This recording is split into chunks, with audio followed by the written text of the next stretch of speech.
मध्य प्रदेश का बालाघाट जिला वन्य प्राणियों के साथ ही वनस्पतियों की बाहुलता के लिए समृद्ध रूप से जाना जाता है।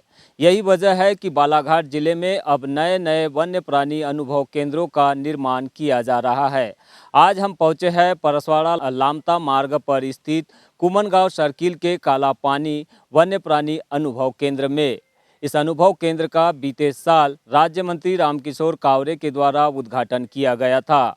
उद्घाटन के बाद इस अनुभव केंद्र की क्या कुछ स्थिति है, आइए समझने का प्रयास करते हैं बालाघाट न्यूज़ की इस विशेष रिपोर्ट में।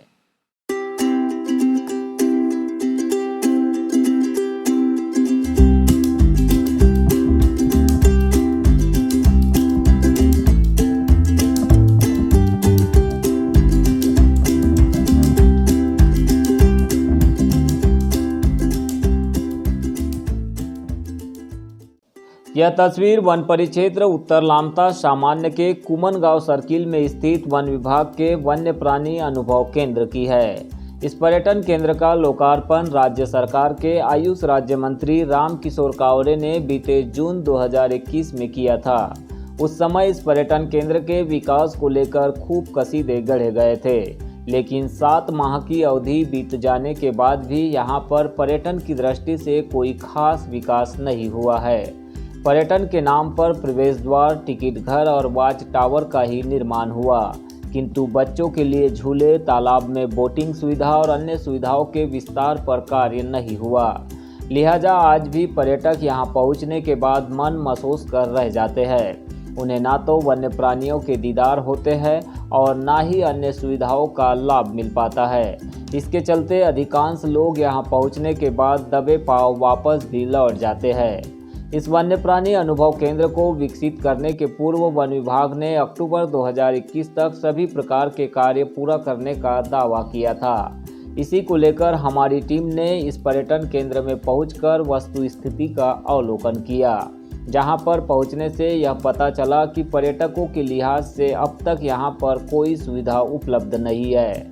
वही बोटिंग सुविधा और बच्चों के लिए झूले आदि की व्यवस्था तो अब तक की ही नहीं गई, जिससे यहाँ कोई भी व्यक्ति पर्यटन के लिए नहीं पहुँच रहे हैं। कुल मिलाकर इसके लोकार्पण के दौरान किए गए वन विभाग के सभी दावे हवाई ही नजर आ रहे हैं। वहीं अब मुख्य वन संरक्षक NK सनोडिया ने इस वन्य प्राणी अनुभव केंद्र को लेकर बजट की कमी के चलते कार्य पूरा नहीं होने का दावा किया है। उनका कहना है कि फिलहाल यहाँ पर वाटर बॉडी, वॉच टावर और शौचालय का ही निर्माण किया गया। चूँकि यह क्रमबद्ध योजना का हिस्सा है, इसलिए धीरे धीरे विकास किया जाएगा। लामटा और बैहर मार्ग पे ये क्षेत्र आता है। इसमें एक वाटर बॉडी है और हम लोगों ने वॉच टावर, गेट का निर्माण कराया है, शौचालय का निर्माण कराया हुआ है।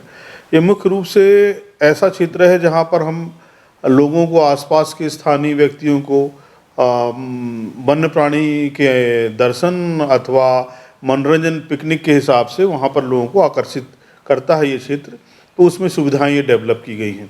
चूँकि ये क्रमबद्ध योजना रहती हैं, धीरे धीरे इसमें विकास होगा। अभी जो राशि प्रारंभ में मिली है, लगभग 5-6 लाख के आसपास की राशि प्राप्त हुई थी, तो उसमें क्षेत्र को घेर के उसमें वॉच टावर बनाया गया है, गेट बनाया गया है, थोड़ा सा कैंटीन भी बनाने का एक प्रारूप दिया गया है और पैगोडा है एक, और शौचालय की व्यवस्था की गई है। तो जैसे जैसे हमारे पास पर्यटकों की संख्या में वृद्धि होगी, उस हिसाब से क्षेत्र के विकास की हम लोग आगामी योजनाएं तैयार करेंगे। सैलानियों को आसानी पूर्वक वन्य प्राणियों का दीदार कराने के उद्देश्य से भले ही वन विभाग के द्वारा लामता परसवाड़ा मार्ग पर एक वन्य प्राणी अनुभव केंद्र का निर्माण किया गया हो, लेकिन इस अनुभव केंद्र में बीते 7 माह के बाद भी अब तक पर्यटकों के लिहाज से कोई खास विकास नहीं हुआ है। यही वजह है कि अब तक काला पानी के इस पर्यटन केंद्र में पर्यटकों की संख्या नगण्य बनी हुई है। ऐसे में अब देखना यह होगा कि मध्य प्रदेश शासन और वन विभाग के द्वारा बनाए गए इस वन्य प्राणी अनुभव केंद्र में कब तक पर्यटकों के लिहाज से विकास सुनिश्चित किया जाता है। बालाघाट न्यूज़ के लिए यमलेश वंजारी।